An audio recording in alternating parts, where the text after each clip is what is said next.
Você já foi discriminado porque você é pobre, você é feio, você está fora dos padrões de beleza? Ou talvez você já tenha sido discriminado pela sua escolaridade, pelo seu tipo de trabalho, pela maneira como você se veste? Olá, bem-vindo. Hoje o assunto é esse. Será que Deus trata com diferença as pessoas, assim como os homens muitas vezes tratam o seu semelhante de um modo preconceituoso? Nos tempos de Jesus, né, ou logo após a morte e ressurreição de Cristo, nós estávamos no comecinho da igreja. Comecinho. Então, os próprios apóstolos de Cristo, as pessoas que conviveram com Cristo, caminharam com Ele, foram instruídos pelo próprio Senhor Jesus Cristo.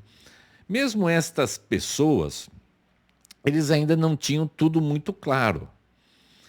Então, no início, eles pregavam a palavra de Deus, inicialmente, né? Eles pregavam para os judeus, porque os judeus eram o povo escolhido por Deus. Com muito sacrifício, isso acabou se estendendo aos samaritanos. Samaritanos eram um povo que era um judeu misturado com outras coisas, não era um judeu puro, mas você, lendo o livro de Atos, você vê que acabou se estendendo aos samaritanos, e com muito custo, isso foi estendido aos gentios. As pessoas que não eram judeus nem samaritanos, eles eram chamados de gentios. E cá entre nós, para um judeu, o gentio ia ser o carvão do inferno, e usar queimar o gentio no inferno. Um judeu era proibido de sentar junto com o gentio. Jamais ele poderia entrar na casa do gentio, de maneira alguma ele poderia compartilhar comida, ambiente com um gentio. Então, no começo, não se pregava para um gentio, porque o judeu ele se achava assim o máximo. Ok. Eis que o apóstolo Pedro, ele teve uma visão, não vou ficar contando aqui, você teria que pegar o livro de Atos dos Apóstolos, que foi escrito por Lucas, ler ali os capítulos 9, 10, 11, que é mais ou menos onde está essa parte que eu estou falando assim. Mas ele teve uma visão que de início ele não soube interpretar, mas assim que ele acabou de ter essa visão, algumas pessoas chegaram à sua casa, ele estava hospedado na cidade de Jope, e enquanto essas pessoas iam lá bater na porta, chamar, o Espírito Santo falou para Pedro, falou assim, ó, tem um pessoal aí, pode ir com eles, vai com eles. E essas pessoas estavam lá porque numa cidade a uns quase 50 quilômetros, uns 48 quilômetros de Jope, existia uma cidade chamada Cesareia, e lá um homem de nome Cornélio, que não era judeu, ele era um temente a Deus. O que era um temente a Deus? Era um gentio que conhecia o judaísmo, mas que não tinha se convertido completamente ao judaísmo, porque para se converter completamente ao judaísmo era necessário que você se circuncidasse, que você aderisse à dieta dos judeus, aquela coisa toda, e ele não tinha feito isso. Então, ele era um temente a Deus. Quando você vê na Bíblia temente a Deus, é isso. É a pessoa que é simpatizante do judaísmo, que conhece as palavras de Deus, mas que não se circuncida. Se ele tivesse circuncidado e seguindo a dieta, aí ele seria um prosélito. Ok, ele era um temente a Deus, ele teve uma visão de um anjo que manda buscar Pedro. Aí Pedro vai então com esse pessoal todo. E quando ele chega lá em Cesareia, na casa de Cornélio, desse homem que teve a visão, que ele está lá com a família toda, eu estou tentando te localizar para você entender o que a gente vai ler aqui. Quando ele chega lá, dá um insight nele, e aí então ele entende que aquela visão que ele havia tido era justamente sobre o fato dos gentios, ou seja, nós, que não somos judeus, de que a salvação era para todos. Esse vídeo é para falar sobre a discriminação, sobre o preconceito. Então, eu vou trocar de tela aqui agora. A gente está no livro de Atos dos Apóstolos, lá no capítulo 10. Esse ARC que você está vendo aí entre parênteses é a tradução que eu estou pegando. É a Almeida, Revista e Corrigida. Porque você sabe que tem várias traduções da Bíblia. Ok? Então estamos lá em Atos 10. Eu tentei te localizar um pouquinho nesse contexto. O apóstolo Pedro teve a visão. O Espírito Santo fala para ele, vai com esse pessoal. Esse pessoal estava lá porque Cornélio tinha tido a visão ali numa cidade a quase 50 quilômetros de lá. E Pedro vai. Estou resumindo bem a história. Então quando ele chega lá e o Cornélio fala, olha, a gente está aqui reunido para escutar o que você tem para falar, o que Deus mandou você falar. Então, lá no versículo 34 do capítulo 10 do livro de Atos dos Apóstolos, e abrindo Pedro a boca, disse, reconheço por verdade que Deus não faz acepção de pessoas. Eu grifei aqui. O que é acepção? É diferenciação, é parcialidade. Tem algumas traduções que se você pegar, vai falar assim, Deus não tem favoritismo com pessoas. Aqui, Deus não faz separação, não faz diferença. Então, abrindo Pedro a boca, disse, reconheço por verdade que Deus não faz acepção de pessoas, mas que ele é agradável àquele que em qualquer nação o teme e faz o que é justo. A palavra que ele enviou aos filhos de Israel, anunciando a paz por Jesus Cristo, este é o Senhor de todos, esta palavra, vós bem sabeis, veio por toda a Judéia, começando pela Galiléia, depois do batismo que João pregou. Como Deus ungiu a Jesus de Nazaré com o Espírito Santo e com virtude, o qual andou fazendo bem e curando a todos os oprimidos do diabo, porque Deus era com ele. E nós somos testemunhas de todas as coisas que fez, tanto na terra da Judéia, como em Jerusalém, ao qual mataram, pendurando-o num madeiro. A este ressuscitou Deus ao terceiro dia e fez que se manifestasse, não a todo o povo, mas às testemunhas que Deus antes ordenara, a nós que comemos e bebemos juntamente com ele, depois que ressuscitou dos mortos. E nos mandou pregar ao povo e testificar que ele é o que por Deus foi constituído, juiz dos vivos e dos mortos. A este dão testemunho todos os profetas, de que todos os que nele creem receberão o perdão dos pecados pelo seu nome. E dizendo Pedro ainda estas palavras, caiu o Espírito Santo sobre todos os que ouviam a palavra.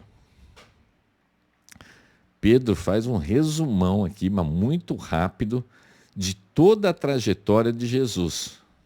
Então, se depois você ler com calma isso daqui, você vai ver que ele fala desde a anunciação de João, o Batista, que é o que preparou o terreno para Jesus vir, que pedia para o pessoal se arrepender dos pecados. Depois ele fala do modo como Jesus veio, como ele foi ungido, como ele libertou os oprimidos do diabo, por onde ele andou, como ele foi morto em Jerusalém, pendurado no madeira, está falando da crucificação de Cristo, como que Deus o ressuscitou ao terceiro dia, isso é Jesus vencendo a morte.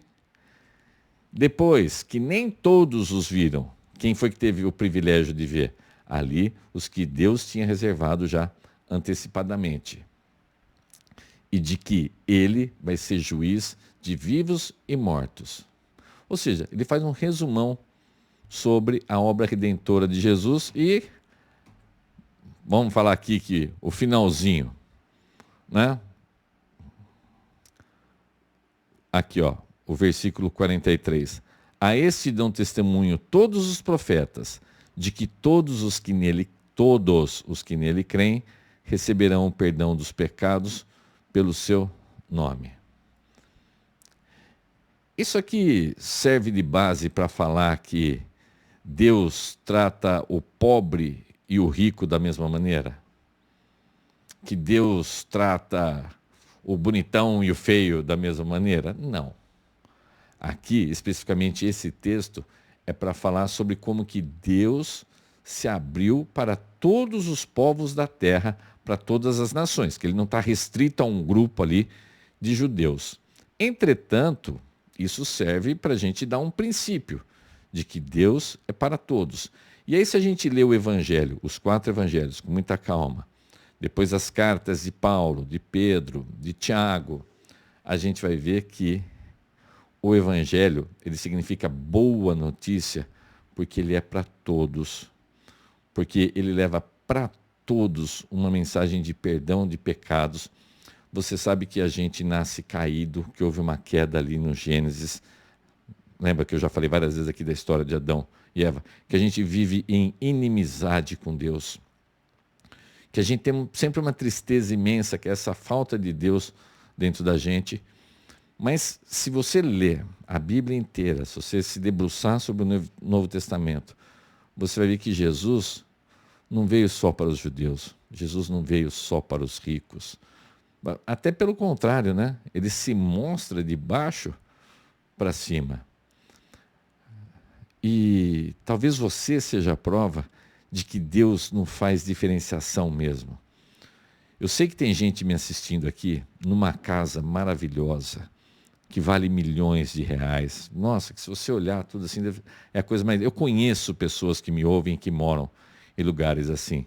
Mas eu também sei que tem gente aqui me ouvindo que se der uma olhadinha para sua casa assim, nossa, eu estou num lugar tão simplesinho. Eu sei que tem pessoas aqui me ouvindo com celulares da ordem de 10 mil reais, 15 mil reais. Mas eu também sei que tem gente aqui me ouvindo num celularzinho que a bateria não aguenta mais nada, que você fica aí no carregador, você fica né, lutando para essa coisa funcionar. Eu sei que tem gente linda me assistindo, eu sei que tem gente que está muito fora dos padrões. Tem todo tipo de gente. Quando eu publico em 3 plataformas os meus vídeos, né? E a gente consegue acessar e ver que celular você está usando, né? O sistema operacional, pelo menos, que você está utilizando. E eu sei que eu tenho aqui uma gama muito variada. E por que uma gama tão variada, de tanta gente diferente me assiste? Porque Deus ama a todos. Deus ama a todos. O Evangelho chega para todos. E isso é lindo. Não importa se você está aí em sofrimento, porque você é pobre, porque é duro ser discriminado, né? Quem que nunca sofreu? Eu que venho de família pobre, caramba, não vou falar que eu tive uma vida tão sofrida assim, mas eu experimentei alguns episódios de ser desprezado por questão de grana. Então, eu sei lá por que você pode estar sofrendo algum desprezo, algum preconceito, mas o Evangelho é para todos. Deus não faz acepção de pessoas. E isso não é só sobre se você é judeu ou se você não é judeu. Isso é para todas as pessoas. O Evangelho, ele chega a todas as pessoas. Todo mundo tem a oportunidade de aceitar a Cristo como seu Senhor e Salvador, de ter a paz, de ter os seus pecados perdoados, ter remissão dos seus pecados, através de Jesus que pagou o preço ali naquela cruz. Você quer ser salvo? Você quer ter uma vida? Você quer mudar de sofrimento? A sua vida é muito sofrida. Você quer sofrer com Cristo agora? Porque sofrer com Cristo é um sofrimento alegre. Sofrer com Cristo é que nem você que sofre na academia, ali, você fala, nossa, foi bom. Sofrer com Cristo é bom, é diferente. Acho que nem é sofrimento, né? Porque você tem um amparo de Cristo na sua vida. Aceita o Senhor Jesus como teu Senhor e Salvador. Aceita hoje. Para muita gente, quando chega essa notícia, é um motivo de alegria imensa. Puxa vida, Jesus me ama mesmo. Deus está aqui, ó, através desse vídeo, está chegando para você. E tem muita gente que torce o nariz, rejeita. Para essas pessoas, isso é cheiro de morte. Porque é gente que não vai ter a salvação, que não vai conseguir escapar. Jesus te ama. A palavra está chegando até você. Não despreza isso, não. Deus não faz diferença. Mas se você morrer sem ter aceitado a Cristo, saiba de uma coisa, não vai ser legal. Agora, se você morrer tendo aceitado a Cristo, além da sua vida aqui ficar muito mais colorida, muito mais bonita e tudo mais, você vai passar a eternidade nos novos céus e na nova terra, na presença do Senhor Jesus. Que você tenha uma semana maravilhosa, abençoadíssima, e pensa nisso. A gente se vê no próximo vídeo. Um grande abraço, tudo de bom. Tchau, tchau. E não custa nada você se inscrever, dar um like, compartilhar aí, ajudar a dar um pouquinho de engajamento. Beleza? Tchau, tchau.